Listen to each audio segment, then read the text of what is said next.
வரலாற்றில் இன்று ஜனவரி 17, 1601 இந்தியாவின் வெல்ல முடியாத கோட்டையாக கருதப்பட்ட சுல்தான் பகதூர் ஷாவின் ஆசிகர் கோட்டைக்குள் முகலாய பேரரசர் அக்பர் நுழைந்த நாள் இன்று. 1773 கேப்டன் ஜேம்ஸ் குக் அண்டார்டிக் பட்டத்தை கடந்த முதல் நபர் என்ற பெயரெடுத்த நாள் இன்று.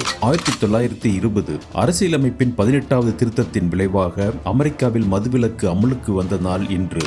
1941 சுதந்திர போராட்ட வீரர் நேதாஜி சுபாஷ் சந்திர போஸ் ஒரு முஸ்லிம் போல் வேடமணிந்து ரயில் மூலமாக கல்கத்தாவிலிருந்து ஜெர்மனிக்கு தப்பிச் சென்ற நாள் இன்று. 1987 அமெரிக்க அதிபர் ரீகன் ஈரானுக்கு ஆயுதங்களை விற்பனை செய்ய அனுமதிக்கும் ரகசிய உத்தரவில் கையெழுத்திட்ட நாள் இன்று. 2017 மலேசியாவின் கோலாலம்பூரில் இருந்து சீனாவின் பீஜிங்கிற்கு புறப்பட்டுச் சென்ற MH370 என்ற மலேசிய ஏர்லைன்ஸ் விமானம் இந்திய பெருங்கடலில் காணாமல் போனதை தேடும் பணி நிறுத்தப்பட்ட நாள் இன்று. 2017 அமெரிக்க அதிபர் பராக் ஒபாமா விக்கிலீக்ஸ் அறிவிப்பாளரான செல்சியா மானிங்கின் சிறை தண்டனையை 35 ஆண்டுகளில் இருந்து 7 ஆண்டுகளாக மாற்றிய நாள் இன்று.